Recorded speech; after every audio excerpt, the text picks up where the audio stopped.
Hey everyone, welcome back. In this video, we are going to solve LeetCode 36 valid Sudoku. This is a medium level problem, but once you understand exactly what needs to be tracked, the implementation becomes quite straightforward. The interesting part here is that we are not being asked to solve the Sudoku. We only need to determine whether the Sudoku board in its current partially filled state is valid or not. So let's first understand the problem properly, then build the intuition, write the pseudocode, implement the solution, dry run it, and finally discuss the time and space complexity. We are given a 9 cross 9 Sudoku board. Every cell contains either a digit from 1 to 9 or a dot representing an empty cell. For the board to be valid, three conditions must hold.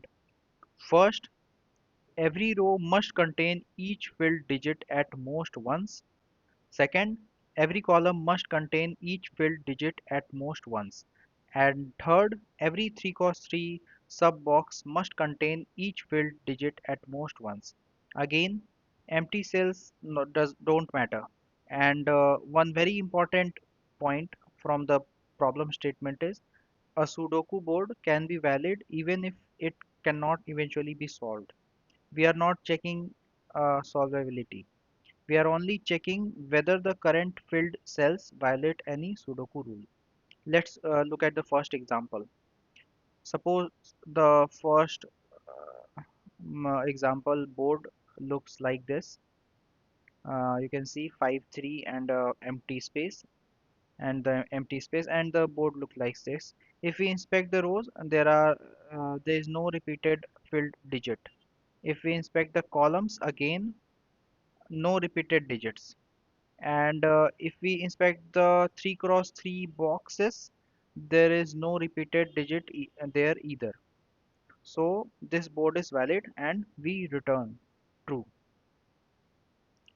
Now consider almost the same board, but this time the top left value is 8. Let me visualize you better. Look carefully at the top left 3 cross 3 box. We have one 8 here in the 0 0 position and another 8 here in 2 2 position. So even though these two values are not in the same row and not in the same column, they belong to the same 3 cross 3 box. So the board is invalid. We return false. Before jumping to the optimal solution, let's think about the straightforward way. For every row, we can scan all 9 cells and check whether any digit appears twice. Then we can separately do the same thing for every column. Then we can separately iterate through all 9 3 cross 3 boxes and check for duplicates. This would work. And because the Sudoku board is always 9 cross 9, even this approach is fast enough, but we would be traversing different parts of the board multiple times. Instead, we can validate everything in one traversal of the board. And that's the cleaner approach. Think about every filled cell independently. Suppose we are currently at row column index and the value is, let's say, 5. For this 5 to be valid, three things must be true. Have we already seen 5 in this row? Have we already seen 5 in this column? Have we seen 5 in this 3 cross 3 box? If the answer of any one of these questions is yes, then the board is immediately invalid. Otherwise, we remember that this digit has now appeared in this row or this column and this box. So we need some structure that allows us to quickly answer, have I already seen this digit? And a hash set is the perfect for this. We will create three groups of sets. First, we will create vector of unordered set of char rows of 9 size. This gives us 9 sets, and 0 index of rows will store all digits already seen in row 0, and first index of rows will store digits seen in row 1, and so on. Similarly, we will create another vector of unordered set of char calls of size 9. This will track digits in every column, and another we will create boxes the same size.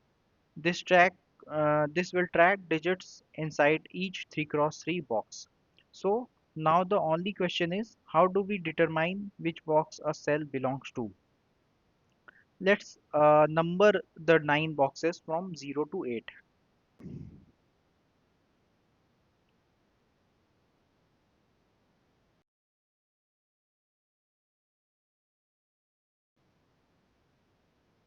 Now notice something. Rows 0, 1 and 2 belong to the first horizontal group of boxes. Rows 3, 4 and 5 belongs to the second group, and rows 6, 7, 8 belong to the third group. Integer division by 3 gives us exactly that. For example, 0 by 3 equal to 0,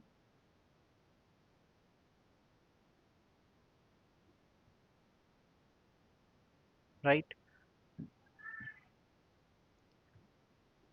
Now 1 by 3 will give us 0. Now 2 by 3 will give us 0.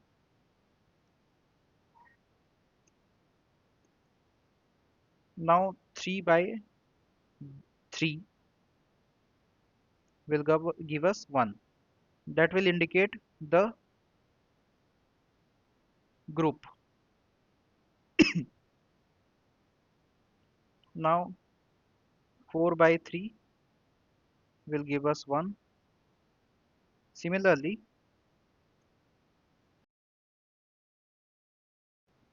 5 by 3 will give us 1, and 6 by 3 will give us 2. The same applies to columns. So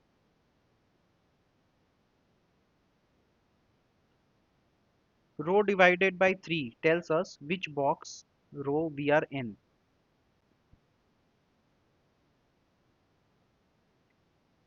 and column divided by 3 tells us which box column we are in.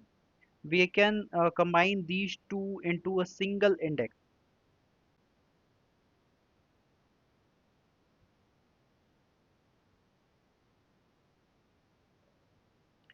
We can calculate the box index using this formula. Let's verify it. Uh, for cell row equal to 0 and column equal to 0, okay, we will get 0 by 3, that is uh, 0, into 3, that is 0, plus 0 by 3, that is 0. So it belongs to the box 0. Now consider row equal to 1 and col equal to 5. We will get 1 by 3, that is 0, into 3, that is 0. This will be 0, and column is 5, so 5 by 3 will be 1. So our value will be 1. So it is correct. Now consider row equal to 4 and column equal to 7. The value will be 4 by 3, that is 1. 1 into 3, 3. This will be 3, 3 plus, and column value is 7 by 3, that is 2. So 3 plus 2 is 5. So it belongs to box 5. Perfect. Now the algorithm becomes very simple. Traverse every cell of the board. For every cell, first get its value. If the value is dot, simply skip it, because every cell don't need validation. Otherwise, calculate its box index. Then check whether this value already exists in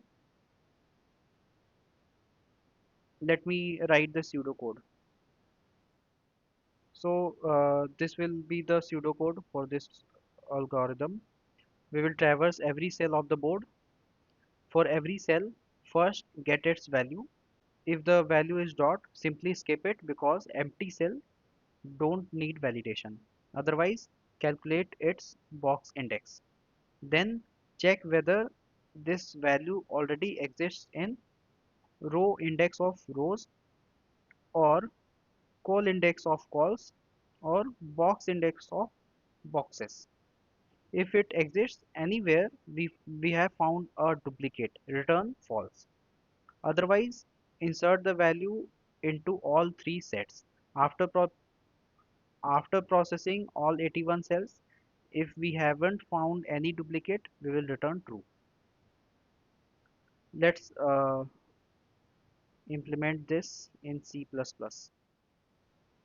We will first create the vector of unordered set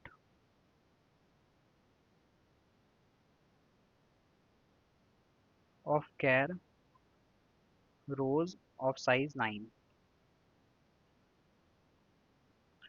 9 sets for 9 rows. Then another vector of unordered set for columns.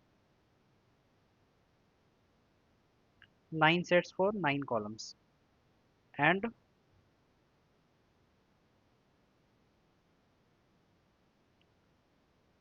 for boxes.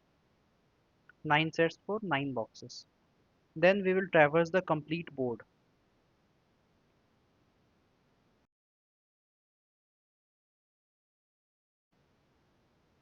We can get the current value.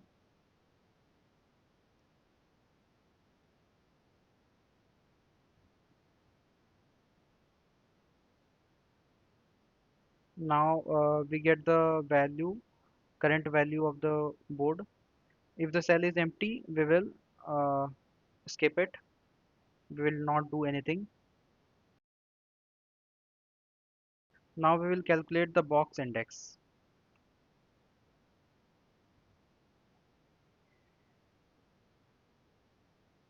We will use the formula as we discussed earlier.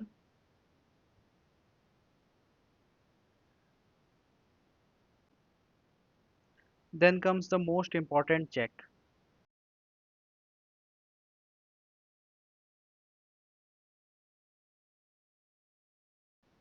If the value is already present in even one of these sets, the Sudoku rule will be violated. Otherwise, we will record the value.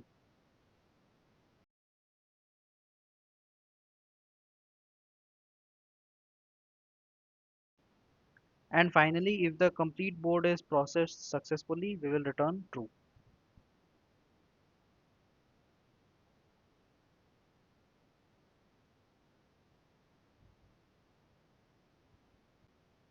Let's dry run the invalid example. We'll focus on the relevant cells. The first cell is 8. The first cell is 0, 0 index, that is the element 8. Now calculate its box. The box will be 0 by 3, the formula. This formula 0 by 3 into 3, that will be 0, plus 0 by 3, that is 0. So the box will be 0. Currently the rows, columns and boxes are empty.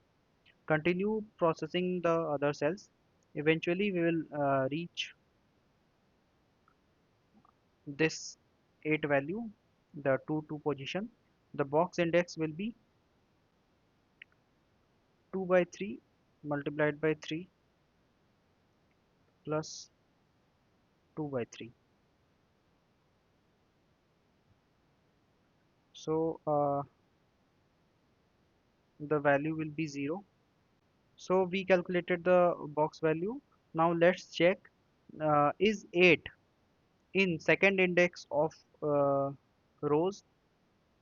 No. If 8 in second index of columns? No. So If 8 in the boxes, we already inserted an 8 from cell 0, 0 position, therefore we will return false.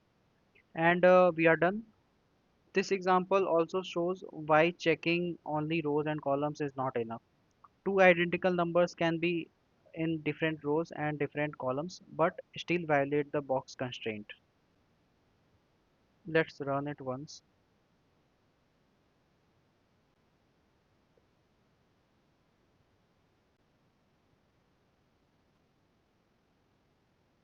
You may wonder why we are using sets. A set gives us two important operations.